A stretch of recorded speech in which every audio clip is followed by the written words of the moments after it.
basunga biso. Gloire à Dieu. Tozongeli kopesa numéro pour la bandeko oyo bakozwa vidéo lelo. Numéro na biso eza deux numéros. Numéro liboso eza appel direct eza na WhatsApp te. Ya mibale yango nde eza na WhatsApp. Ce qu'on a pesa les deux numéros, peut-être la bandeko musu ba benga biso eza na WhatsApp te, mais alinga benga ka direct. Wana ko benga biso na numéro nini. Otie code na biso 243. Otie 97 168 0074. Wana eza numéro ya appel direct. Obengi ozubiso. Numéro ya WhatsApp ezali otie code na biso 00243. Otie 84. Otie 27. Otie 79. Otie 899. Wana eza numéro na biso ya WhatsApp. Tango bengi okoti malamu na kata ligne de prière et to sololi o exposer biso problème na yo et le Seigneur ne manquera pas de vous faire grâce. Lelo tozolobela prière tozosala lelo eza cri de lamentation. Tozolobela sur les cris de lamentation. Pourquoi tozo prier? Prière eza cri. Yaya. Négligez toutes choses, mais ne négligez pas la prière. Délivrance et yaka kaka, ce qui moutazu conscience ndenge tolobaki la fois passée, la vidéo où les cas, moutazu conscience. Ce qu'on dit conscience est refusé et tao zanango. Tant on refuse tao zanango, on luki maintenant le guérisseur, Jésus, et il va t'intervenir. Parce que te belé, on a un sikoyo, on a un problème sérieux. Mais le problème, ce sont des choses spirituelles. Mais lokola yomoko, aussi na nous conscience n'angote. Yango moni ti lelo vie ezaka ndenge zawa. Bozo kufa la famille, bozo koya malade ba épilepsie ba ndeke, bozo ba klebino ba masu, mama kamute me belé pourquoi? Parce que mon côté na kati ya libota, azu conscience à côté lema. Azu conscience à koluka nzambe pour la situation wana. Mais na lingi yoza la lokola jaebet. Oza lokola muto tuntu lo bela lelo, o luka délivrance na yo yaya. Koto la batute. Ozomon. Voilà pourquoi lelo tuzo simba Marc chapitre 10 verset 46 jusqu'à 53e verset. Marc chapitre 10 verset 46 tosukiti na 53e verset. Awa basa ko betela biso lisolo ya Bartimée. Toyebi histoire malamu. Bartimée azalaki aveugle. Et abandaki kovanda na balabala na nzela, musala ya Bartimée azalaki kosenga mbongo na batu oyo bandeko leka na nzela. Vie ya Bartimée azalaki kosenga mbongo. Donc c'est-à-dire Bartimée abotamaki na famille bien. Parce que otala eloko etire ngai que to comprendre que Bartimée azalaki na vie ya bien, ezalaki problème ya manteau oyo alataki. Ozomon. Parce que bato ebele bazwaka manteau wana péché. Mais na sens normal na Israël, bato bazalaki na droit kolata ba manteau. C'était des rois. Ozomon. Donc to comprendre que Bartimée autaki na famille royale. C'était quelqu'un qui avait une bonne famille.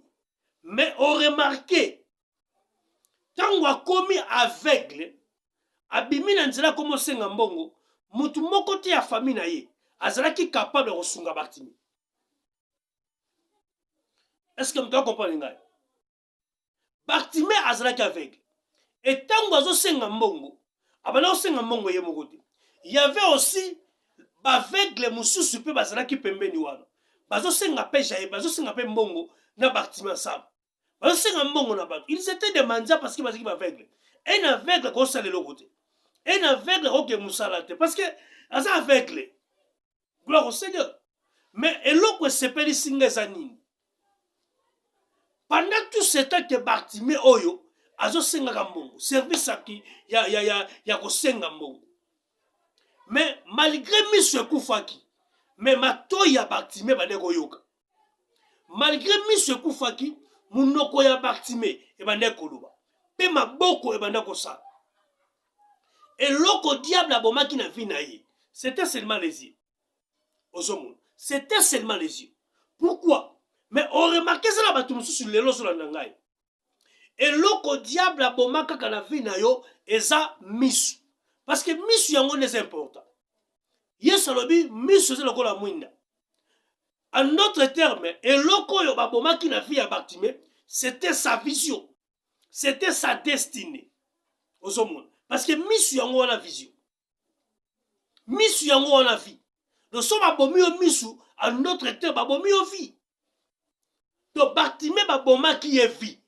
Donc il ne pouvait rien faire. Pourquoi? Parce que misu est koufi. Et même Bartimée a comme même mandia. A comme on va dans libanda na balabala. Kosenga mbo. Et ça là comme ça sur la nanga siko. Osa première né. Osa ne ko sur la nanga siko. Osa la famille. Mais ba bébé sa destinée na yo. Ba boma yo misu. Ba boake la yo malade. Na minute la zolo ba awa. Ozo lela likolo ya na kata prison. Oza na kata prison ba oza innocent. Mais au comprendre te nengo se retrouver na kata prison. Makambo za tellement ebele zo simba te na vina yo. Na minute lo sola na yo ba bébé sa nzoto ya mibal.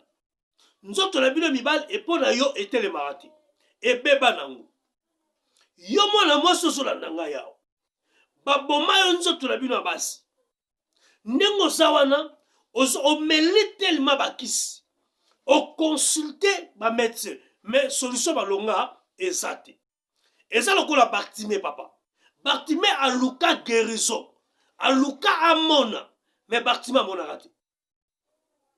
Yo poso la nanga. O sali befort pour la bana na yo. Mais solution balonga ezate. O sali effort pour famille na yo et kangola ba. Solution balonga ezate. Nengo zawana libala na yo compliqué.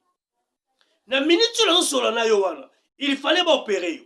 Combien de fois libumu na yo et comment ba mbeli? On lembi même na ba mbeli opération. On se comprend. Même si on dit la sola ba, il fallait ba opérer. Mais na je biso lelo.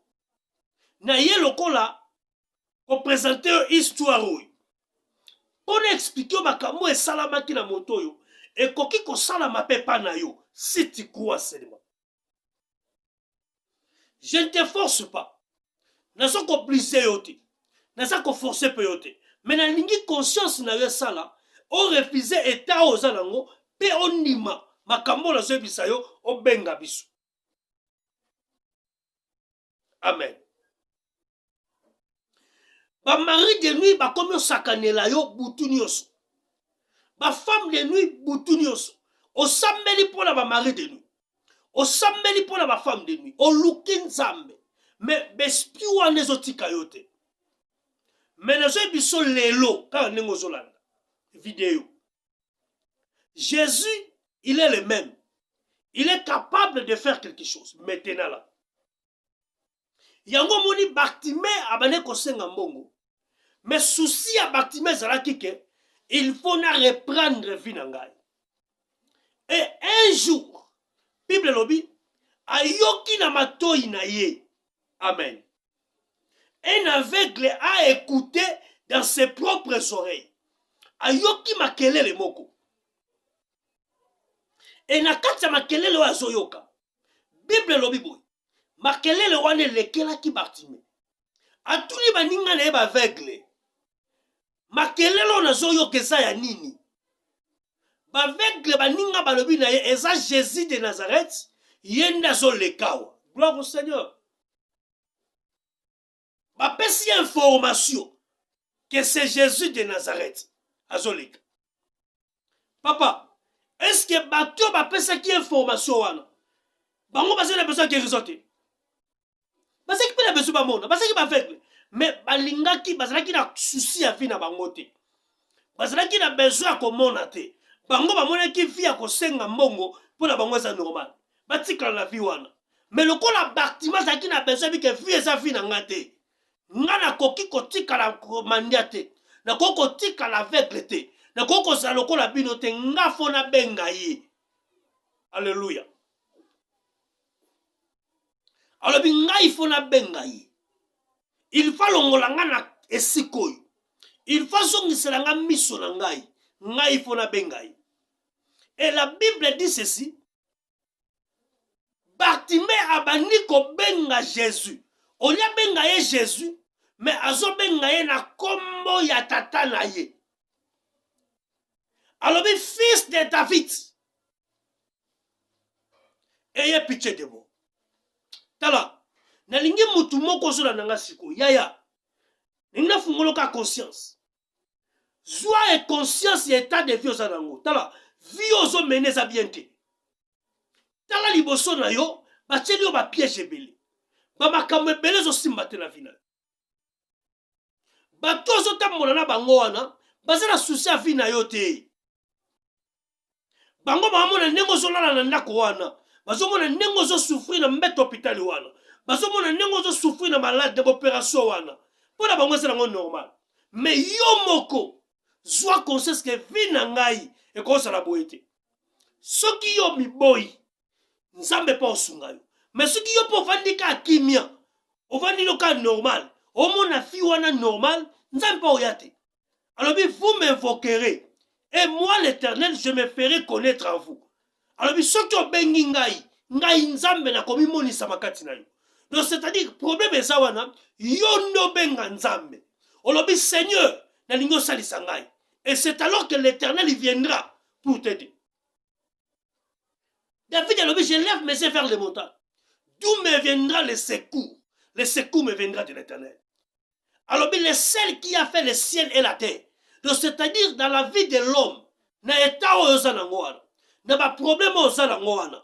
Secours na yo et ko uta ni na Orient, ni na Occident, mais au secours na yo et ko uta pa inanza.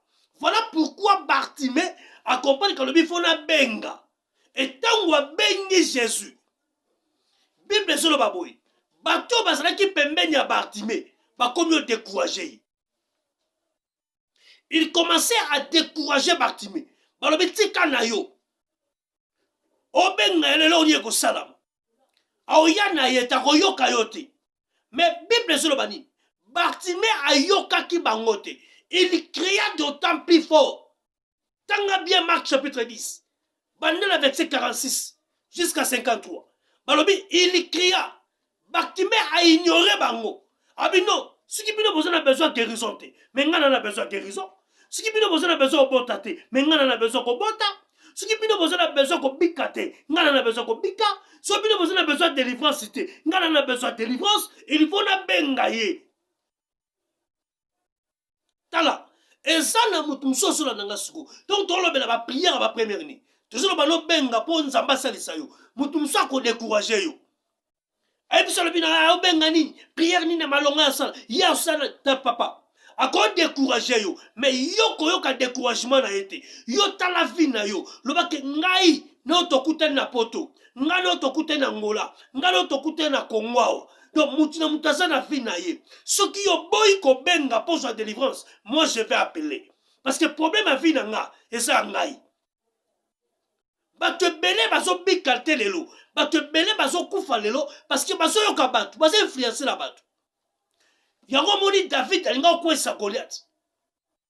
Saoul a comment ebisaye mamakamba Goliath. David a ebisala bine que personne ne me décourage. Moutoua découragé ngate. Loko le si na suite décision nanga. Etikali bon mona ko esai. Yaya, yo pesa la loko la Bartimée.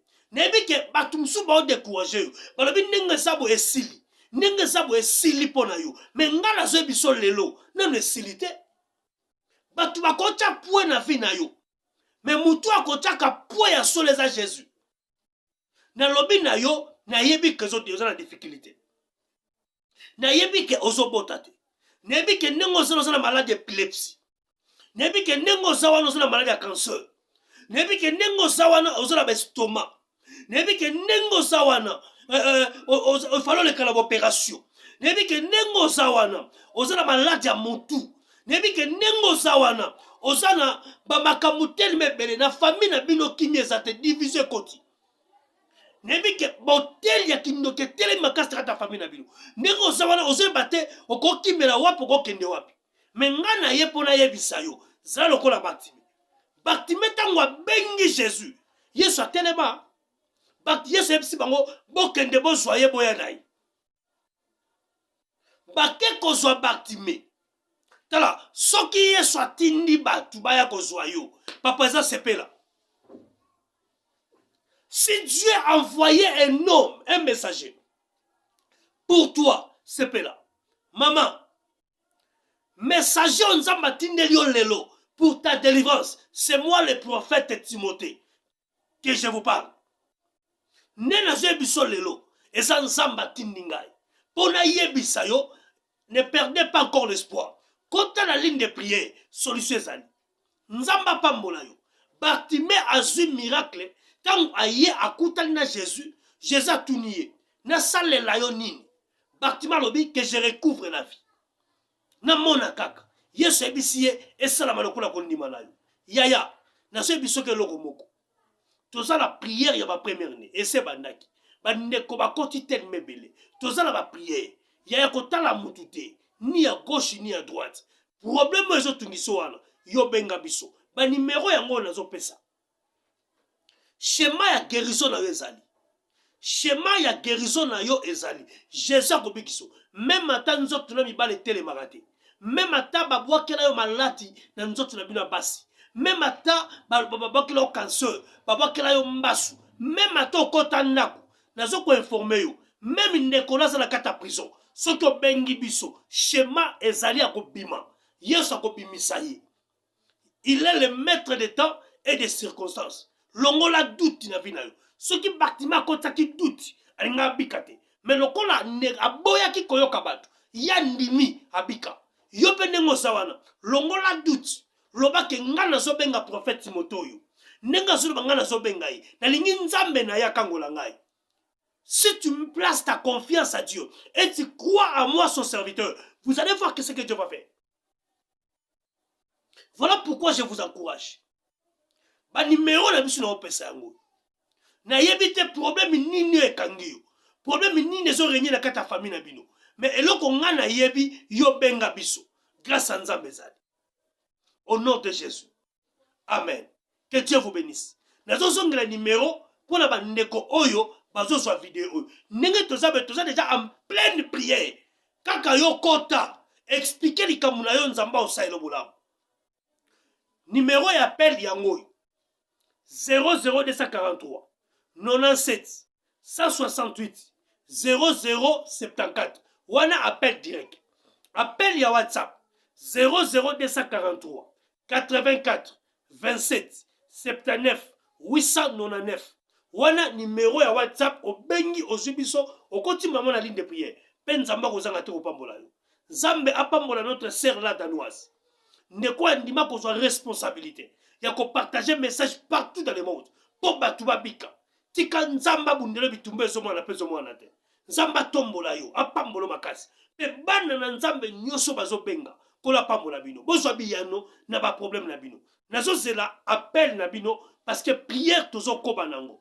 Soit comme Bartimée, sans la violence. Loba prophète ngana lingina bika. Makambo etungisi ngana lingina bika. Et Dieu te fera grâce. Que Dieu vous bénisse. Amen.